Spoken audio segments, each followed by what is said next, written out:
O que falta para você se inscrever no nosso canal? Estamos começando. 97% das pessoas que assistem nossos vídeos não são inscritos. Clica no botão vermelho e ative o sininho. Nos ajude a crescer. José René Guita Zapata, mais conhecido como René Guita ou simplesmente Guita, é um ex-futebolista colombiano que atuou como goleiro. Com seu longo cabelo cacheado, uniformes estranhos e um peculiar jeito para criar as maiores maluquices, o goleiro se tornou o ícone da irreverência dentro de campo. Seu estilo louco de jogar, em que saía de sua área jogando e driblando adversários, muitas vezes interferia no resultado do jogo, favorável ou desfavoravelmente.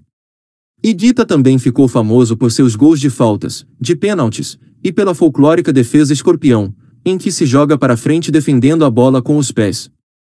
Com 41 gols marcados ao longo de sua carreira, 37 de pênaltis e 4 de falta, é, segundo a IFES, o sexto maior goleiro artilheiro de todos os tempos. De baixa estatura para um goleiro, apenas 1,75 metros, e Guita nasceu em Medellín no dia 27 de agosto de 66 e começou sua carreira profissional futebolística pelo Millonarios, de Bogotá, em 85. Um ano depois, transferiu-se para o Atlético Nacional. Em 89, ajudou o Nacional de Medellín a conquistar a Copa Libertadores da América daquele ano. Na final, seu Nacional de Medellín lutava para vencer o Olímpia do Paraguai por 2-0, placar mínimo para tentar a sorte nos pênaltis. Jogando como um autêntico líbero, Guita saía da sua trave com a bola dominada, e nenhum rival conseguia tirar-lhe a bola. O Nacional venceu a partida pelo placar que precisava, 2-0, levando a partida para os pênaltis. Guita defendeu 4 pênaltis, converteu 1, e foi campeão da Libertadores. No Mundial Interclubes daquele ano, teve também atuação destacada, mas não evitou a derrota para o Milad Gullit e Van Basten. Em 91, transferiu-se para a equipe espanhola Real Valladolid, mas não se adaptou e voltou para o Atlético Nacional e foi vice-campeão da Libertadores em 95. Nesta competição, Guita se consagraria novamente. Na semifinal contra o River Plate, o Nacional venceu na Colômbia por 1-0 com um gol de falta de Guita. Na volta, em Buenos Aires, perdeu por 1-0 e teve que decidir a parada nos pênaltis.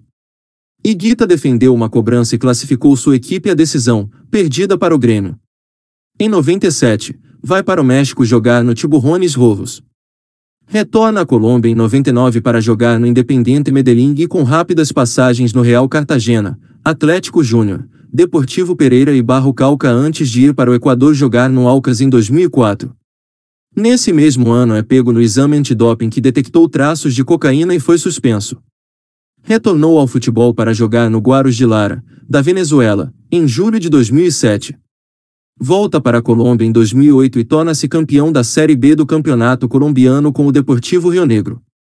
Nesse mesmo ano volta a jogar no Deportivo Pereira da Primeira Divisão. Encerrou sua carreira em 24 de janeiro de 2010. Pela seleção da Colômbia, Guita jogou 68 partidas, marcou 3 gols e participou da Copa de 90. Neste torneio, Guita teve boas atuações na primeira fase, defendeu um pênalti no jogo contra a Iugoslávia e aplicou um chapéu no alemão Rudi Voeller, ajudando sua equipe a classificar-se para a segunda fase em segundo lugar no seu grupo. Nas oitavas de final, na partida contra Camarões, Guita foi sair jogando, tentou um drible em Roger Milá, perdeu a bola, e Camarões fez o gol que eliminaria a Colômbia daquele Mundial. Por conta deste lance, Guita acabou sendo responsabilizado pela eliminação da Colômbia naquele Mundial. Apesar disso, Guita continuou a ser convocado para a seleção. Participou ainda de mais 3 Copas Américas, e fez parte também do grupo colombiano que encantou o mundo com um futebol alegre e de toque de bola antes do Mundial de 94. Mas terminou preso por 6 meses, em 93, acusado de participar de um sequestro. Acabou inocentado pela justiça e recebeu uma indenização de R$29 mil na época. Mas este fato fez ficar de fora da Copa de 94.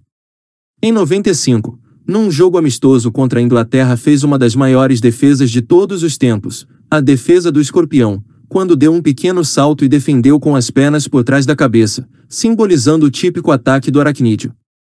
Esta jogada foi eleita o melhor lance do futebol de todos os tempos pelo site inglês FootBoots. Além disso, Ela aparece na 94ª posição da lista 100 Greatest Sporting Moments, feita pelo canal Channel 4, em 2002. Higuita se despediu do futebol no dia 24 de janeiro de 2010, aos 43 anos, em um jogo em que reuniu amigos, na cidade de Medellín. Em uma partida contra a seleção de Antioquia, que recebeu um público de aproximadamente 21 mil pessoas ao estádio Atanásio Girardot, casa do Nacional de Medellín, clube pelo qual obteve maior destaque em sua carreira, o goleiro deu o show que se esperava, fez maluquices, marcou gol e repetiu a defesa do escorpião, para delírio dos fãs que assistiram à partida. A partida terminou com o placar de amigos do René 3, seleção de Antioquia 1. Ao fim do jogo, o goleiro foi ovacionado pelo público e deixou o campo chorando muito. E para finalizar esse breve resumo sobre um dos melhores e mais folclóricos goleiros da história do futebol, seguem algumas de suas conquistas. Títulos: pelo Atlético Nacional.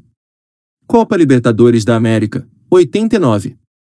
Copa Interamericana, 90 e 97. Campeonato Colombiano, 94. Pelo Deportivo Rio Negro.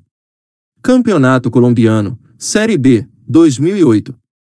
E foi isso, galera. Não se esqueça de se inscrever no canal e deixar o seu like que para ajudar nosso trabalho. Ajude também compartilhando o vídeo com seus amigos e ative o sininho para receber notificação de novos vídeos.